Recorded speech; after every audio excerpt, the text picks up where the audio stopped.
મોસમમાં ઠંડક હોય ને ઘરવાળા ગરમ ગરમ નાસ્તો મોકલે આપણા હારું ને તે બી જાતે તાજો બનાવેલો હોય ને તે બી પાછો ખબર મનપસંદ હોય તો કેવી મજા આવી જાય હે ને.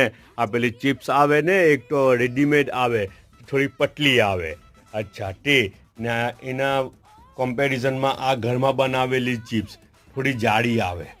પણ એ બંનેને તમે કમ્પેર કરીને ખાઈને જુઓ ને તો આ ઘરમાં બનાવેલી જે જાડી ચિપ્સ છે ને એમાં જે મીઠાશ છે તે મીઠાશ રેડીમેડ ચિપ્સમાં કોઈ દિવસ નહીં આવે. કોઈ દિવસ એનો ફિલિંગ આવે જ નહીં એમ, એટલી મીઠાશ આના અંદર આવે.